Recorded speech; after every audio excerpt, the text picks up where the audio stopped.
What's good, everyone? Welcome back to the channel.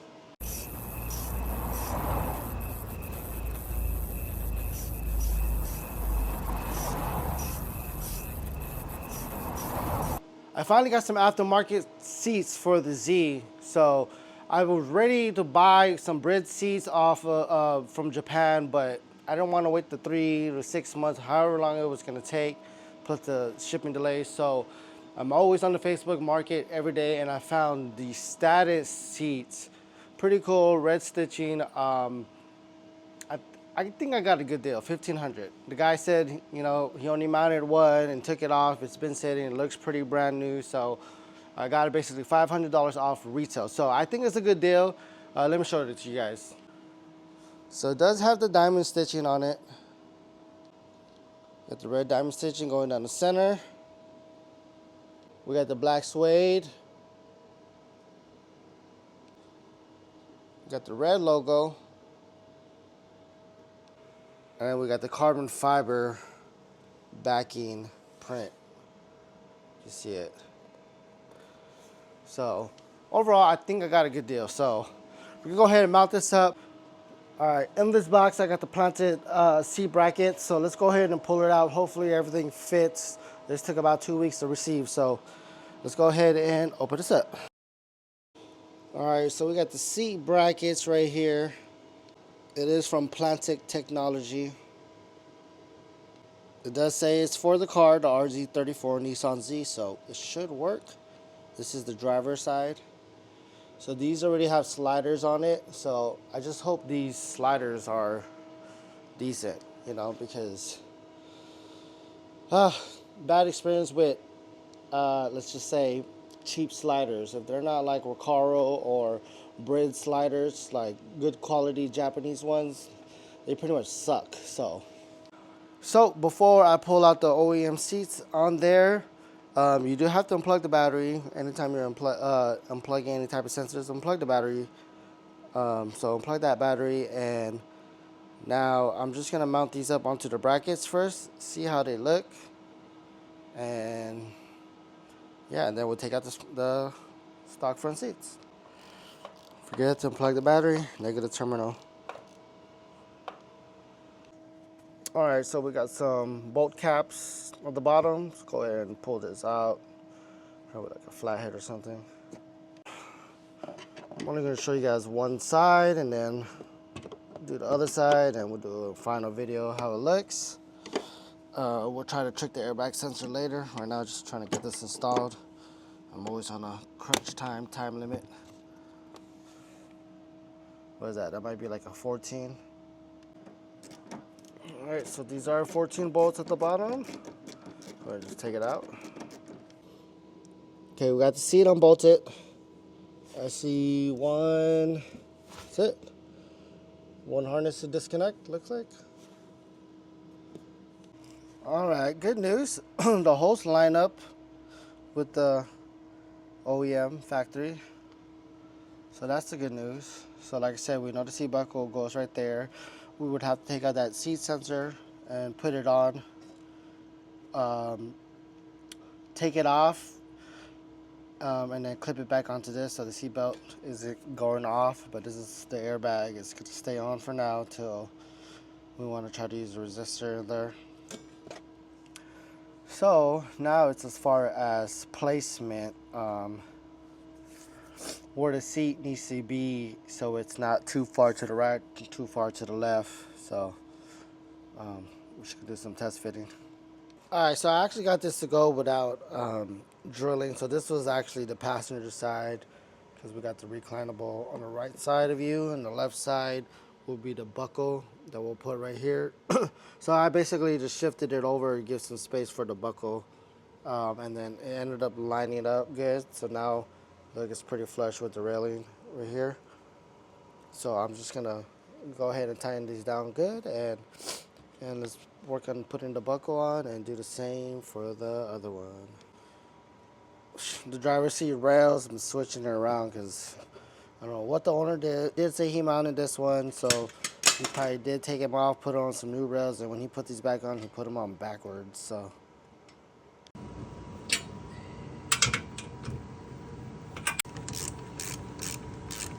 We got the last seat mounted onto the seat bracket. So now let's remove this sensor. Got the white one. Unclip all of these right here. Unclip leads to the belt buckle. 14 bolt. Let's take this off, remove it, and put it onto that seat. Alright, we got the buckle off.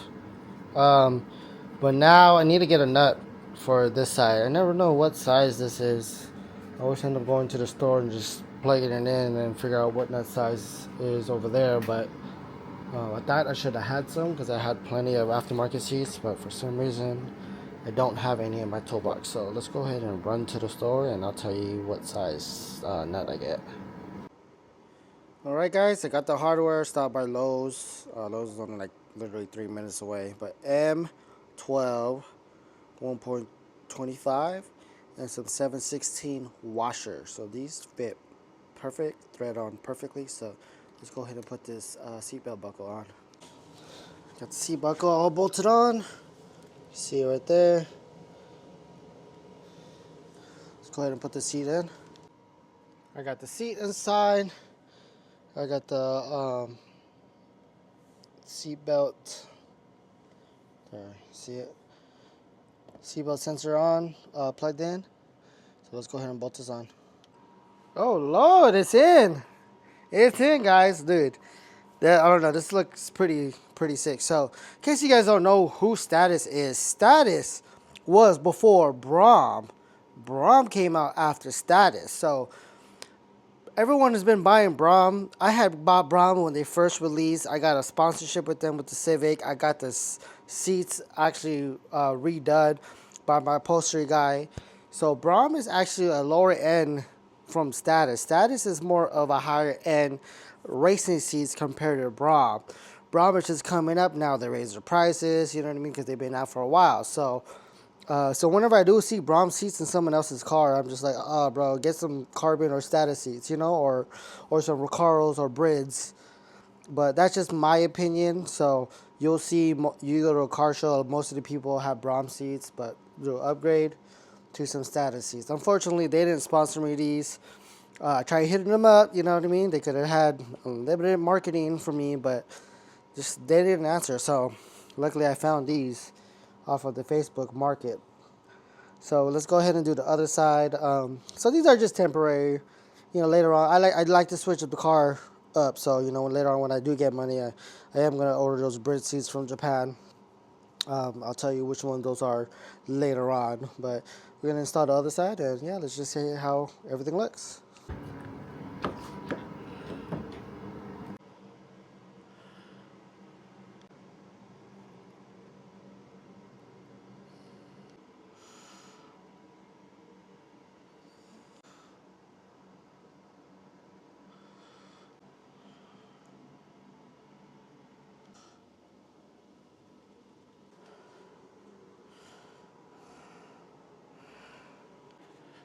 Alright guys, thank you guys for watching, building my Nissan Z. Don't forget this is an upcoming SEMA build 2025. Got a lot of companies collabing with me with this build. So basically what that means is they're hooking me up with parts, either free, discount, so and so. So yeah, it's coming together. I've been so busy with all these car shows I'm throwing. After my last show in November, it gets started back up on the Z. And let's build this thing, man. I got some engine pieces I'm working on with a company from Thailand, so I gotta send over my stuff. So as soon as that's done, I'll send over some of my stuff to get done in like carbon fiber, titanium.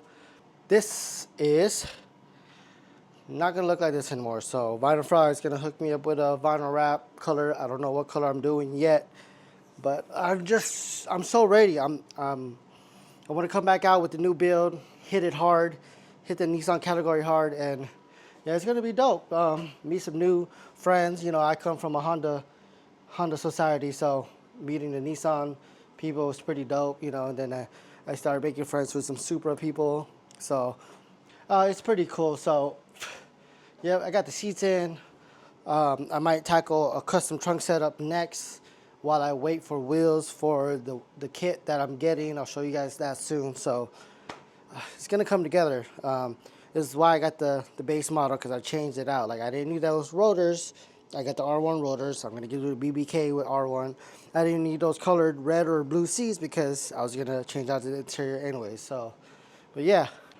I will see you guys on the next episode. Don't forget to like, comment, subscribe. It'll help me push out more content for you guys, help you guys out with your builds. I do a lot of custom stuff, DIY myself, not shop build. This is a garage build. I'll see you guys on the next one.